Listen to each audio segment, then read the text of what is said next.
नमस्ते दोस्तों।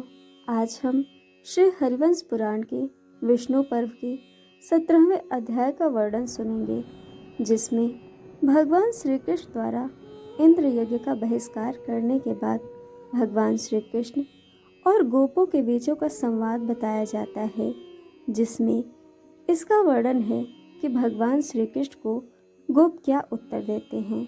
साथ ही भगवान श्री कृष्ण की सलाह पर ब्रजवासियों द्वारा किए गए गिरि यज्ञ का वर्णन भी हम विस्तार पूर्वक सुनेंगे। आइए सुनते हैं कथा विस्तार से।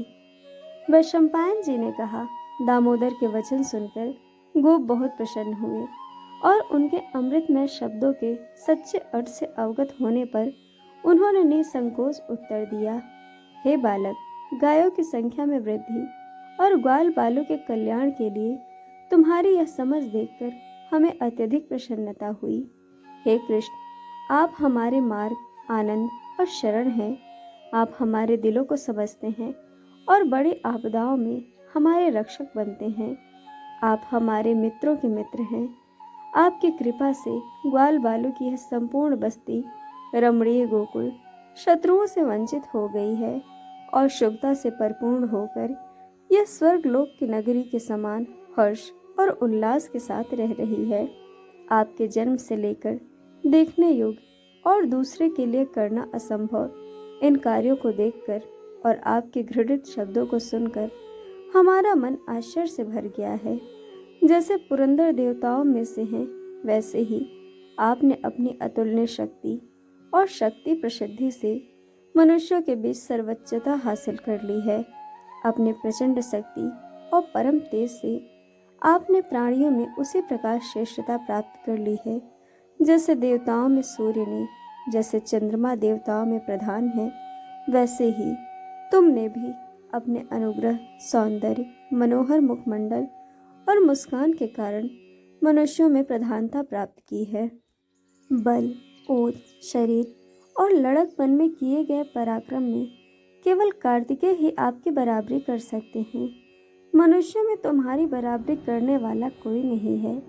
जैसे महान महासागर अपने किनारों को लांघ नहीं सकता, वैसे ही पर्वत के सम्मान में यज्ञ करने के आपके प्रस्ताव को कौन अवहेलना कर सकता है।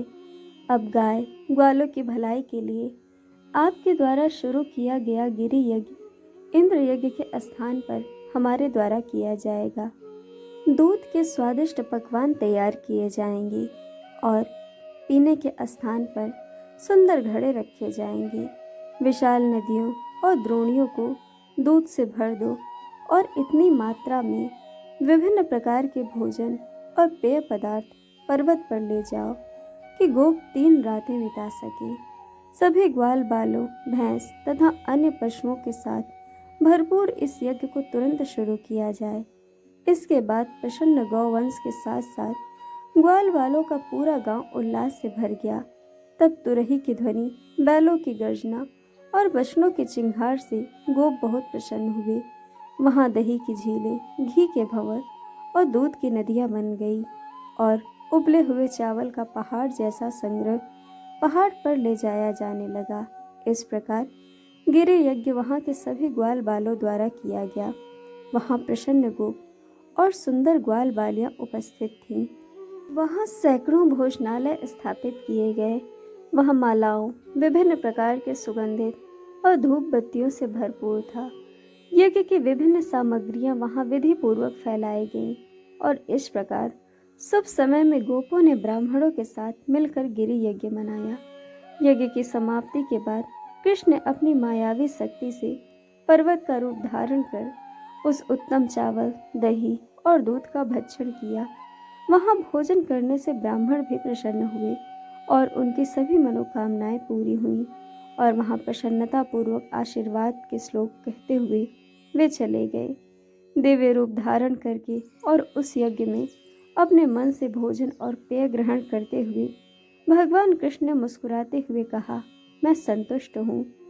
तब पहाड़ी की चोट पर दिव्य मालाओं और लेपों से सुशोभित पर्वत के रूप में कृष्ण को देखकर प्रमुख गोपों ने झुककर उनकी शरण ली।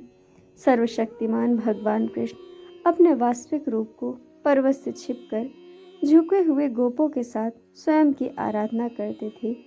गोपों ने आश्चर्य से भरकर पर्वतों में सर्वश्रेष्ठ पर स्थित हो उन देवता से कहा, हे प्रभु, हम आपके समर्पित सेवक हैं, हमें बताएं कि हमें क्या करना है।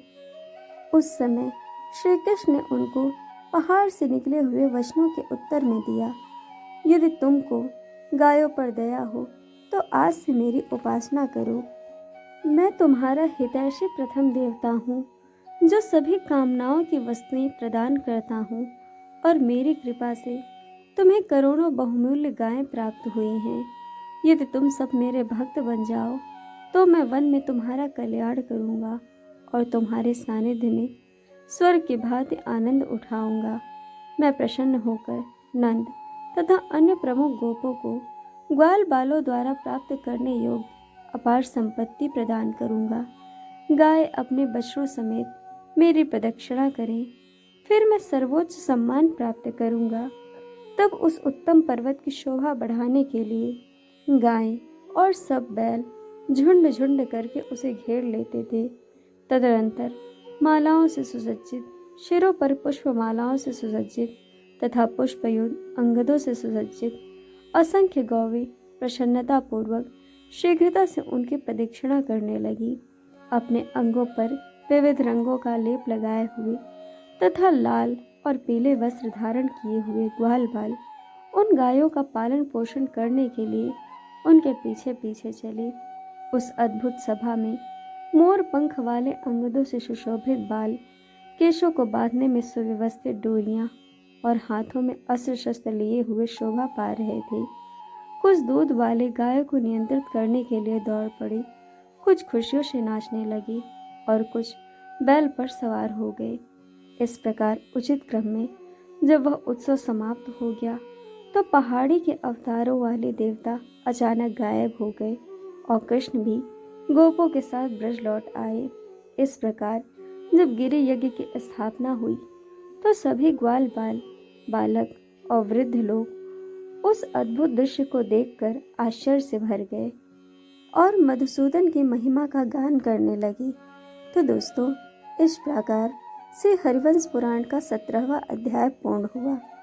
दोस्तों, कथा आपको कैसी लगी यह हमें कमेंट करके ज़रूर बताइएगा और चैनल को सब्सक्राइब, वीडियो को लाइक शेयर करना बिल्कुल मत भूलिएगा।